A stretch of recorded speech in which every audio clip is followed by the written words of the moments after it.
As we move on to the standards of practice, it is important to note that there is much additional information which a licensee may want to familiarize themselves with contained within other sections of 201 KAR Chapter 18. Some of the details pertaining to items which we have briefly discussed are covered in those other sections. The evolution of the standards of practice. I would like to credit Chris Gephardt with the following information concerning the timeline of the development of the standards of practice from their inception in 1984 until their current iteration. Although it's not extremely legible, posted in this slide is the minimum standards of practice for land surveying in Kentucky, which was adopted on January 31st, 1984, and became effective on July 1 of that same year. As we can see, there has been a significant change from this single page of requirements to the current time. The changes we see come about due to the need to address changes and concerns in the profession as time passes. For example, discussion within the profession concerning the timing of the setting of monuments is noted by Mr. Gephardt as a driving force for the 2010 revisions. While that language was being addressed, other items were also looked at, such as the use of GPS for boundary surveys. On this page, we see an appendix to the 1984 Standards of Practice, making the entire document 2 pages in length. This appendix is an example plat in order to demonstrate the required notation to be shown on a plat of survey. The Standards of Practice stayed in their original form until 1998. At that time, what was termed the Blue Book was implemented. This booklet was sent out to licensees and contained a copy of the language found in 201 KAR 18150 and 201 KAR 18200. In this iteration of the Standards of Practice, we saw the introduction of many more required practices, and the number of pages increased significantly from the original one-page document with one appendix. The current standards became effective in December of 2010 and are referred to as the Red Book since the cover was initially planned to be red. However, it is most easily available as a digital file in PDF format from the link shown in this slide. Being 27 pages in length, there are many more requirements specifically addressed now than there were in 1984. Why has the number of requirements increased? A portion of this is due to having to address poor practice by some individual licensees in a formal manner. Additionally, an effect known as policy diffusion, wherein implementation of a policy in one state or at one agency can slowly be accepted as the norm and implemented in other states and agencies, accounts for some of these additional requirements. But the main driver for these changes are cooperative efforts between various stakeholders, such as the Board of Licensure, CAPS, KSPE, individual licensees, and various other state agencies, in an effort to try to continually improve the professional practice.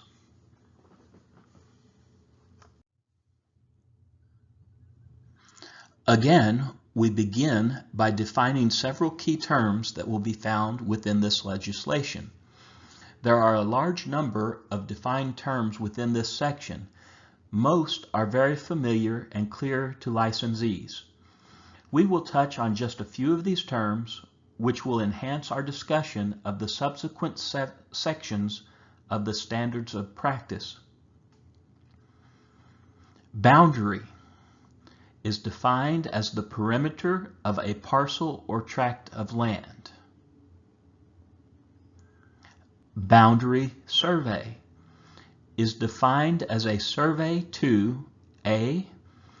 Determine either the entire perimeter of a parcel or tract of land, or a portion of the perimeter of a parcel or tract of land. B. Establish or re-establish a parcel or tract of land's corner or monument. Or C. Divide or consolidate the parcels or tracts of land surveyed. Corner is defined as a point that designates a change in direction of the boundary, and monument is defined as an artificial, man-made, or natural object that is used as or presumed to occupy either a property corner, a point on the boundary, or a reference point. Unfortunately, the engaging discussions which can be generated during an in-person class are missed out on during our online seminar. Following are some ideas which are usually discussed in the course. Please keep these questions rolling around in your mind as we move forward. Question 1. Does the definition of boundary distinguish between fee, easement, or lease areas? Question 2. Which of these instances fall within the definition of a boundary survey? A. Marking the line between two neighbors for a fence to be built. B. Locating an ingress-egress easement on the ground as defined in a written document. C. Replacing a missing corner of a lot. And D. Finding the corners of a property for a real estate closing.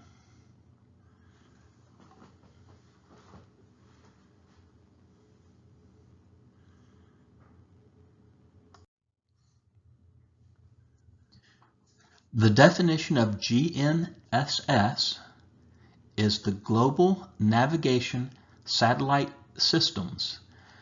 This is the generic terms for each of the various satellite navigation systems in use, including GPS, the United States system, GLONASS, the Russian system, Galileo, the European Union system, and COMPASS, the Chinese system. As noted above, GPS specifically refers to the United States Satellite Positioning System. However, within the KRS definition, clarification is made that use with suitable receivers and software to achieve reliable location information to the precision as specified later in 201 KAR 18150 is acceptable.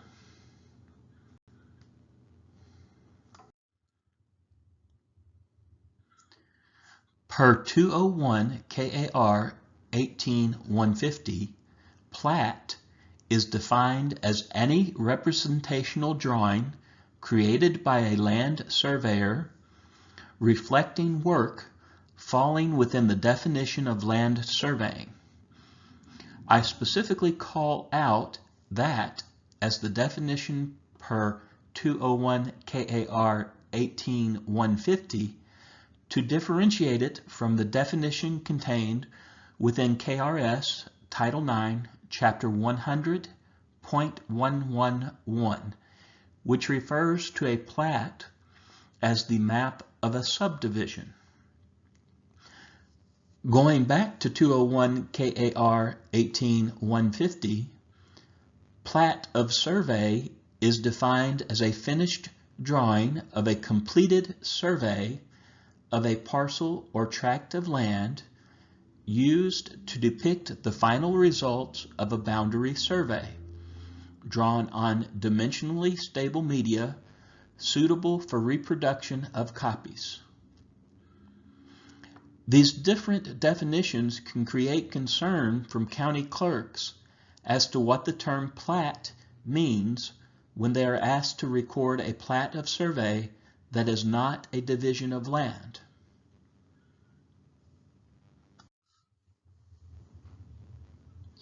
Relative positional accuracy is defined as the value expressed in feet that represents the uncertainty due to random errors in measurements in the location of any point on a survey relative to any other point on the same survey at the 95% confidence level.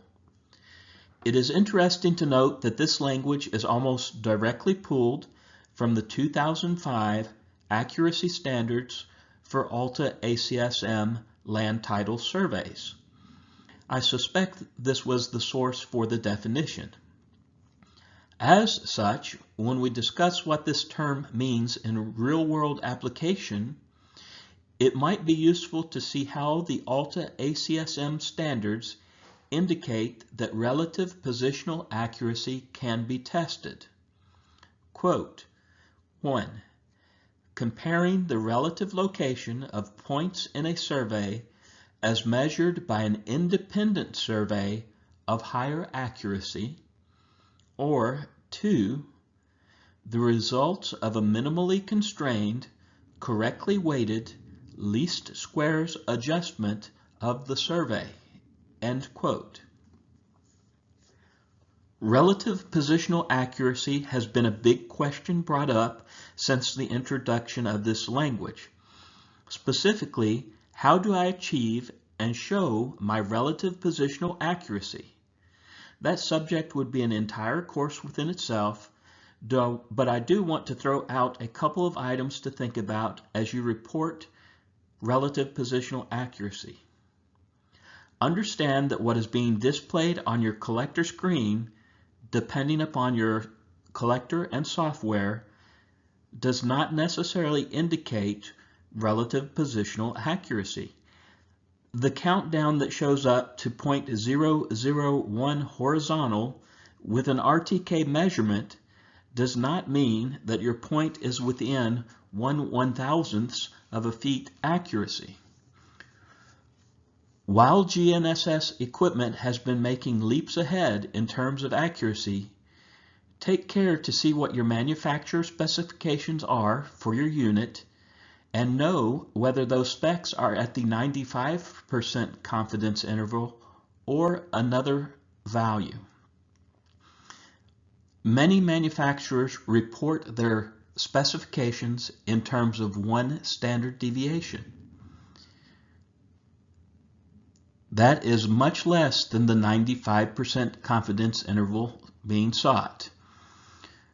For those using RTK for their surveys, an interesting RTK experiment that I suggest, something I heard about from a surveying message board, is to set up your GPS equipment on one point if you're using a base and rover unit and record points at an auto time increment over the course of the entire day.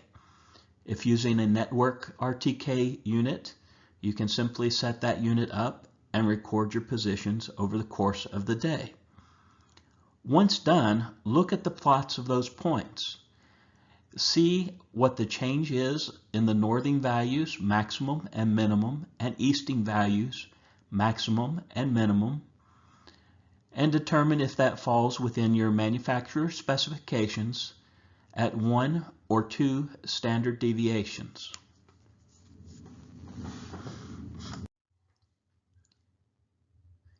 The final definition I want to quickly address is a retracement survey. Retracement survey is defined as a boundary survey of an existing parcel or tract of land. I mention this one specifically because I never paid too much heed to the definition. but in an in-person seminar, this subject was brought up. The important item to note in this definition is that it specifically refers to the already defined term boundary survey.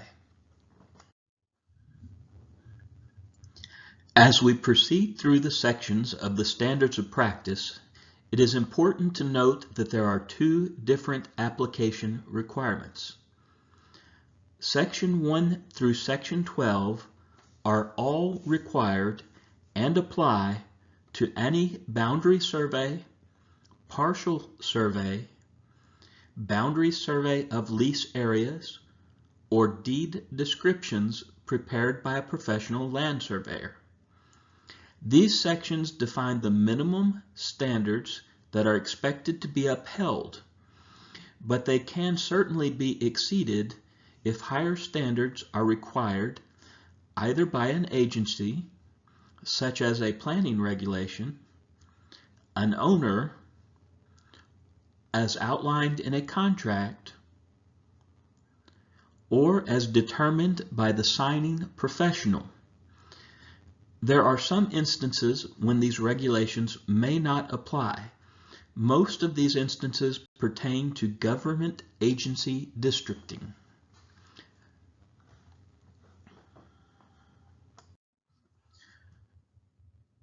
Survey work that is not defined as a boundary survey requires at least the minimum application of Section 1, 2, 3, and 13 of these regulations in KAR 18-150. And again, it can be requested that they be performed to a higher standard as set forth by an agency, owner, contract, or the signing professional. Since Section 1 is definitions, Section 2 is when to apply the regulations, and Section 3 deals with compliance with the regulations, the key point is that for non-boundary survey work, apply Section 13 of the regulations, which deals with disclosures needed for such work. Section 3 of the regulations indicates that failure to comply with the requirements set in place shall constitute misconduct, gross negligence, incompetence, or a combination of the preceding. Also, Section 3 clarifies what a boundary survey represents. A boundary survey does not determine ownership of property. It is only a professional opinion of evidence of rights in land. It also does not establish ownership.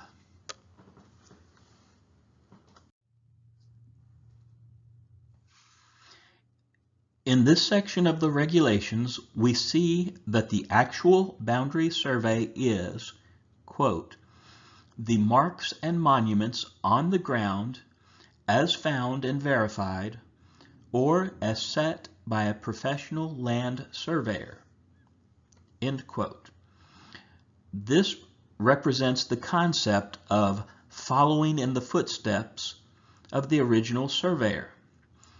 It also raises a question that has been posed in the in-person sessions of this course and as a discussion point from surveying message boards. So I will pose that question at the end of the slide as something to think about after the course is completed. This section of KAR 18-150 further requires that any plat of survey prepared should actually represent the actual or on-the-ground survey, and that the record research performed during the boundary survey be used to determine the locations, but not to determine title to the property. In order to pose the question that comes up during the in-person course, let's set forth the following scenario. A professional land surveyor establishes a new line. The deed description prepared calls for a monument, thence a bearing and distance to a monument. In the course of a retracement survey, another professional land surveyor finds the called for original monuments, but also finds a blazed or hacked line which begins and ends at the monuments but veers offline by several feet. Discussion with the property owners reveals that the original surveyor marked the line as he surveyed for them so that they could build a fence along their common line. The question is, where is the line? And what do the hacked or blazed trees represent? You've probably got your own opinion and immediately answered that question with whatever viewpoint you have. I will note that this question has been answered in multiple ways when posed during the in-person courses.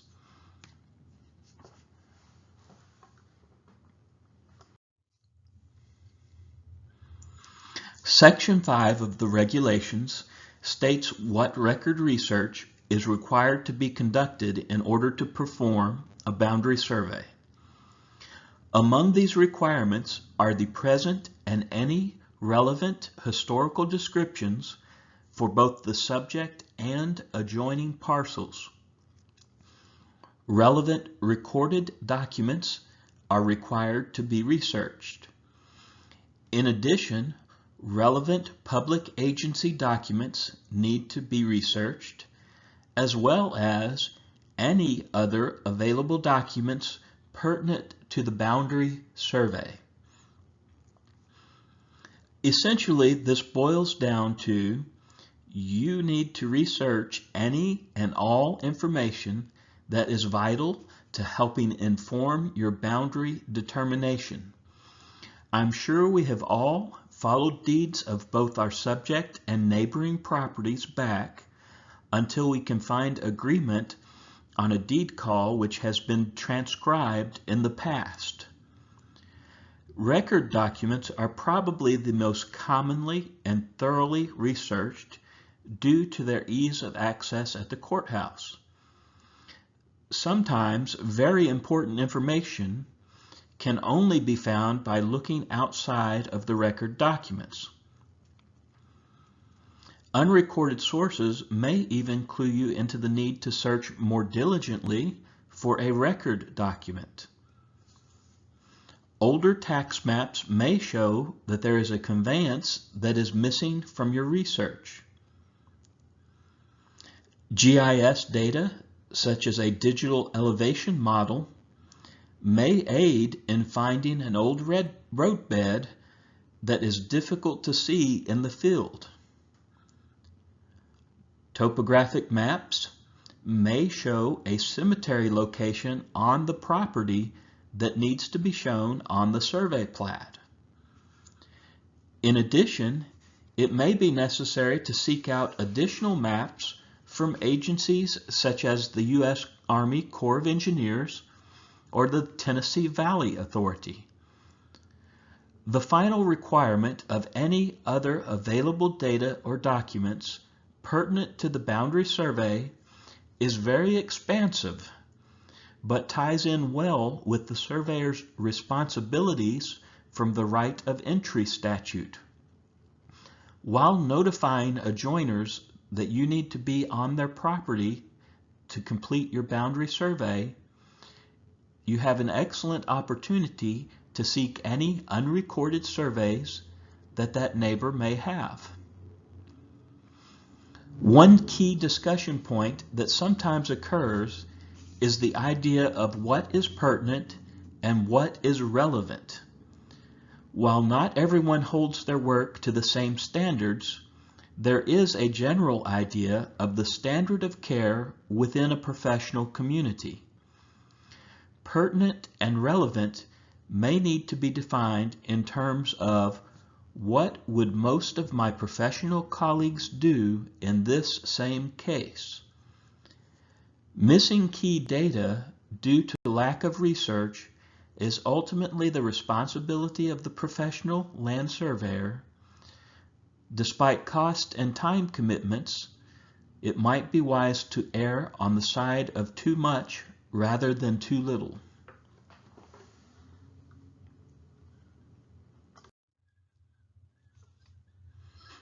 We are all very familiar with the process of performing the needed field work to find, measure, analyze, and determine boundary locations. I will only touch on 2 points for this section. One point that is sometimes not attended to as well as it needs to be is gathering peril evidence. This aspect can be dealt with during the notification process for right of entry and can be vital in finding some evidence. The second point is that the regulation states, "shall thoroughly." Once more, we must think in terms of a professional standard of care when determining what the word thoroughly means. Although I love GPS equipment for the ease it can provide in conducting some work, I am reminded of an anecdotal story that a colleague has told me about. In surveying a property, he found that a neighboring survey that had set a new monument completely missed a stone monument that was about midway down that neighboring line. The stone monument would change the location of the set monument. However, the other surveyor was not aware of the stone and stated that it couldn't be found with a metal detector as a reason for missing it. Apparently, this stone was sticking up several feet and could have not been missed if walking the line. It is not just RTK and GPS. With the use of data collectors and random traverses that follow the path of least resistance, are we meeting the concept of thoroughly gathering evidence along the boundary lines?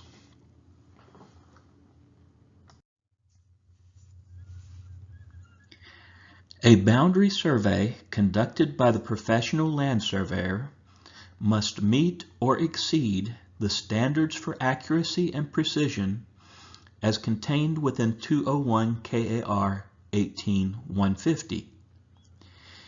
It may be necessary to exceed the minimum requirements based upon the request of a client, as required in a contract, as required by an agency or entity to whom the plat of survey must be presented, or as determined by the signing professional.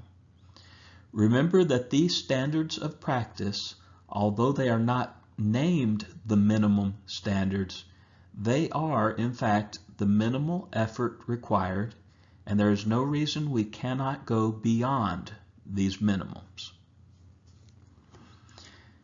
Measurements are to be made with equipment that is adjusted, maintained, and calibrated to meet the tolerances as defined in this section. An appropriate measurement method is required to be used in order to meet the required tolerances defined in this section. A boundary survey is to be classified as either urban or rural. Take note that an urban survey is either urban or suburban land, including parcels inside of and adjacent to a city or town limits, a commercial business area, an industrial area, or, and I stress this one so that it is not accidentally overlooked, a residential area outside of a city or town limit containing subdivided lots smaller than 5 acres. Any properties not falling within the urban definition are classified as rural.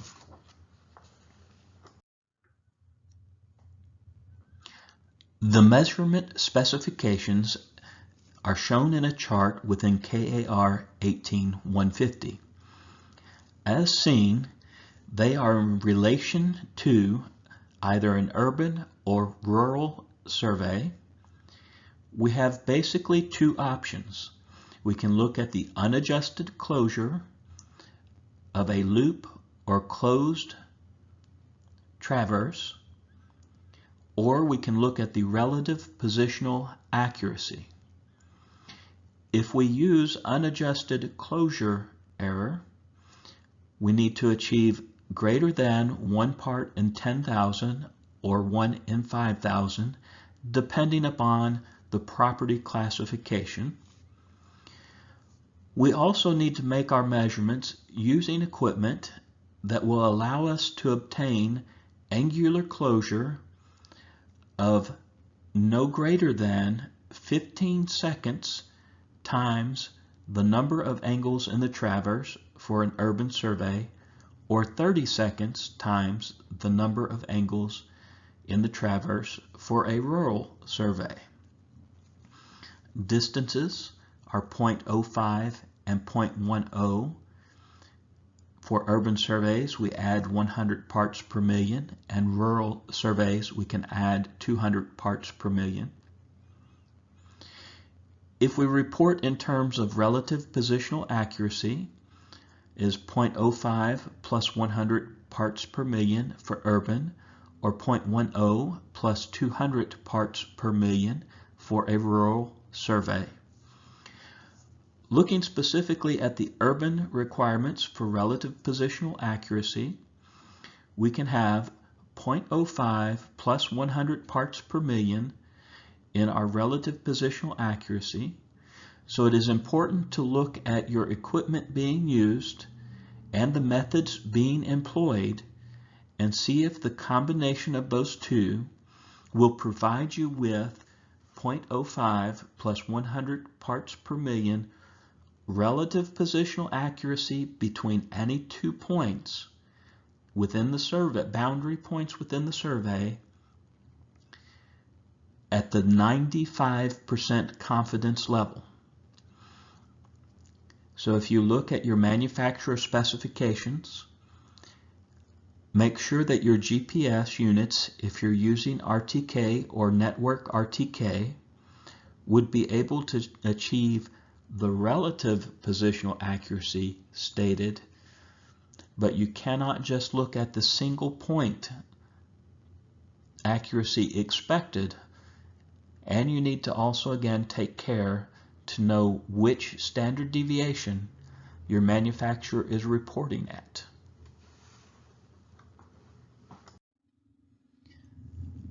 The 2011 revisions to KAR 18150 specifically addressed the use of GPS equipment. Note that the regulation states GPS equipment, which would refer to only the United States Navstar system. Would the use of units which attain the other constellations' signals be acceptable? My opinion is that yes, those units receiving additional signals would be acceptable if those signals aid in exceeding the minimum standards as set forth in the accuracy requirements. If GPS equipment is used on the boundary survey, the plat must contain notes indicating which portion of the survey was conducted with GPS, the type of equipment being used, including the manufacturer, model number, and whether the units are single or dual frequency, the GPS process used, such as static, RTK, network RTK, etc. The precision of the GPS work in terms of either relative positional accuracy or vector closure. The horizontal datum, the vertical datum, and the geoid model used. And as with other measurement techniques, keep a record of the raw data and calculations. Question posed from the in-person course. Would using GPS on a boundary survey prior to the 2011 revisions, which specifically included the use of GPS equipment, have been permissible?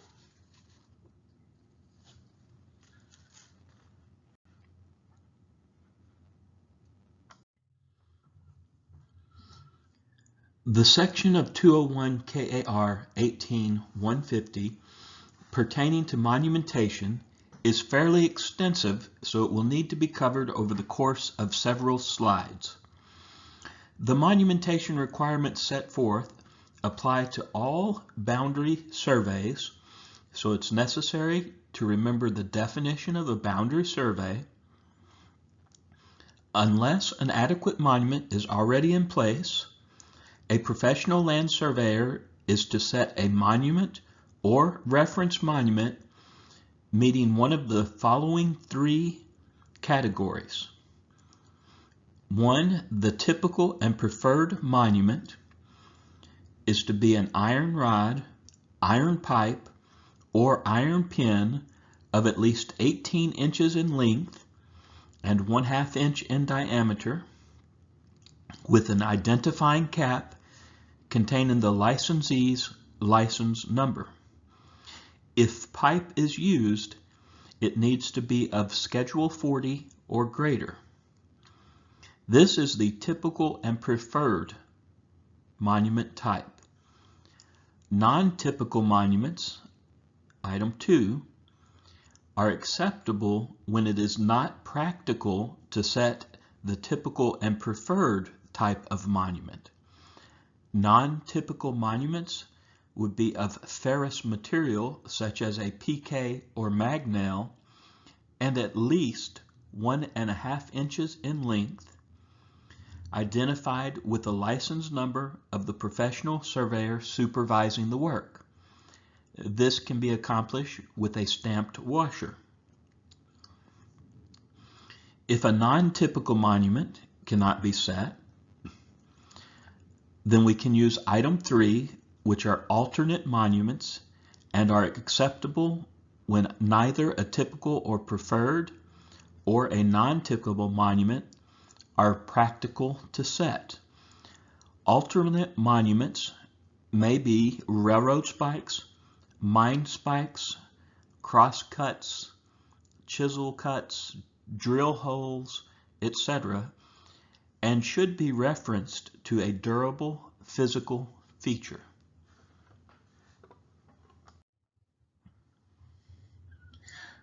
When it is impractical to set a monument at the corner for reasons of likelihood to be disturbed or it is inaccessible, a reference monument is to be set. A reference monument should be set on the boundary line if possible. All monuments should be set in a manner as to avoid the potential for destruction of the monument.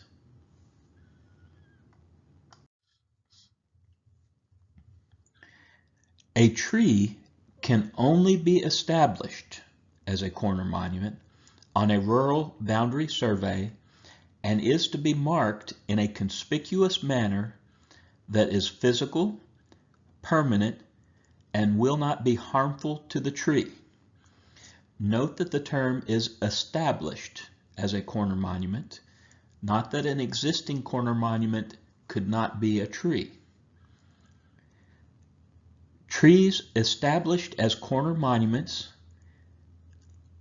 on rural boundary surveys need to be at least 10 inches in diameter, in sound condition, marked conspicuously, and clearly described by size, species, and method of marking on the plat of survey and in the written description. Trees cannot constitute more than 50% of the established monuments for a rural boundary survey. If a tree is found to be the corner of record in an urban retracement survey, that tree is to be reference monumented, keeping in mind the idea of setting monuments as to avoid potential destruction, or in other words, perhaps offset from the tree more than 3 inches.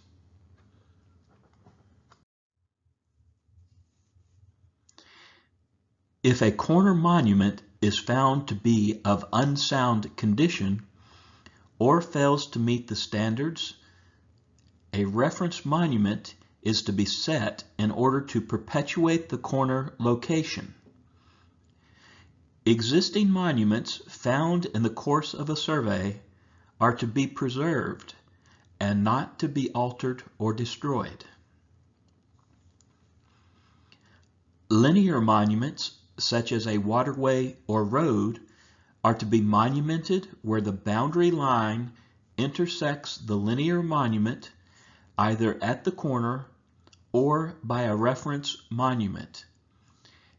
In addition, linear monuments are to be monumented or reference monumented every 1,000 feet using an intervisible pair of points. All monumentation is to be set prior to the plat of survey or record plat being issued by the surveyor. Signing and sealing the plat is certification by the professional land surveyor that the corners shown on the plat are set on the ground. This is one of those items that is fun to discuss during the in-person course in order to gain differing perspectives on the matter. There are definitely two camps of thought on this particular standard, especially in terms of those surveyors who do a good deal of subdivision work, where there is concern of monuments being removed during the construction process, versus those who do much retracement work, where there is less of that concern.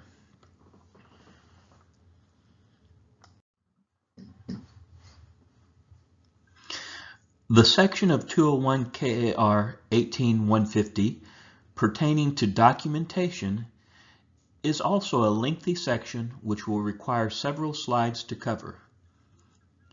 A plat of survey is required to be given to the client when a professional land surveyor 1.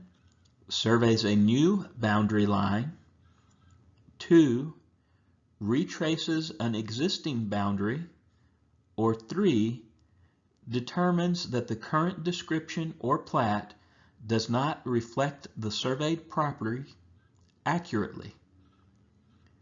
Thinking about this section of the standards of practice, does this coincide with your office's practices? I have found that this particular item really stirs up discussion during the in-person course as to whether a plat of survey is required or not in certain instances. We are supposed to keep a permanent record of a plat prepared or written description prepared from our surveys. In addition, we are to keep research documents, field and office notes, electronic data, calculations, and any other pertinent information used to reconstruct a boundary location during our survey. In discussing this in the in-person course, it is interesting to see a number of surveyors are moving to digital records, while other surveyors are content with continuing to keep record information in terms of paper copies. There are hazards with each, and there are benefits to each, but it is not defined as to how you have to keep the records, only that you have to keep the records. When preparing a written description, the following items are required to be included: a general locative call, the specific location of the land with reference to a major physical feature or recognized control network. At least one corner of the boundary is to be referenced to a corner of the parent tract. The direction and length of each line expressed in degrees, minutes, and seconds, and to the hundredth of a foot. Curved lines should be identified with a point of beginning and ending, along with enough curve data to define the curve. Any prominent terrain features the boundary may follow should be described. Monuments are to be noted as either found or set, along with a description of the monument, including the length, diameter, material, and identifying information. Trees used as monuments should be called out by species, diameter, method of marking, and whether of record monument or newly established corner monument. Cemeteries or grave sites observed or evident from the fieldwork or record research are to be described. Record sources of the subject property and names and record sources of the adjoining properties are required.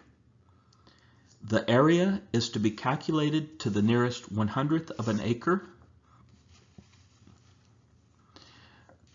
Also included should be a certification date, license number, and seal of the supervising professional land surveyor, and the name of the land surveying firm if applicable. The completion date of the boundary survey should also be noted. Before we get to the requirements from the standards of practice for preparing a plat, let's take a brief activity break and review a plat for compliance with the regulations. Take about 5 minutes to review the plat on the following page. Thinking in terms of the standards of practice, what is wrong with this plat?